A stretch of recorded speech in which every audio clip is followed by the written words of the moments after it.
ইবলিস বলল, আল্লাহ তাহলে আমার মুয়াজ্জিন কোথায়? আপনি তো মুয়াজ্জিন আছে, আল্লাহু আকবার বললে আপনার মসজিদের দিকে মানুষ দৌড়ায়, তো আমারও মুয়াজ্জিন দেন না, যাতে করে আমার আওয়াজ শুনলে, মুয়াজ্জিনের আওয়াজ শুনলে মানুষ দৌড়াবে। আমার আল্লাহ বলে, তোমার মুয়াজ্জিনের নাম হচ্ছে মাজিব, অর্থাৎ বাদ্য যন্ত্রের গানের আওয়াজ, হিন্দি গানের আওয়াজ, ঢুমঢুম করে বিভিন্ন ক্যাসেটের আওয়াজ ডেকসেটে বাজবে।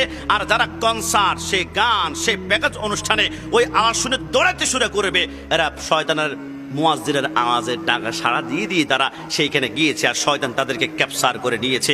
ইবলিস বলেছিল, আল্লাহ তাহলে আমার মুয়াজ্জিন পেয়ে গিয়েছে যারা গান গায়, আল্লাহ আমার মসজিদ কোথায়? আমার আল্লাহ বলে, তোমার মসজিদ হচ্ছে সুক, এটা হচ্ছে মার্কেট, এটা হচ্ছে বাজার। তবে সব বাজার নয়, যেই বাজারে পুরুষের চাইতে নারীদের আধিপত্য বেশি থাকবে। আপনি চট্টগ্রাম টেরি বাজারে জানতো, আপনি যদি বলেন পাঞ্জাবের কাপড় আছে, বলবে ভাই নাই, সরেন আপু, আপনি আসেন, আপনি আপুকে বেশি বেশি ডাকা হবে, কারণ নারীরা হচ্ছে নাকাস, এরা অপূর্ণাঙ্গ।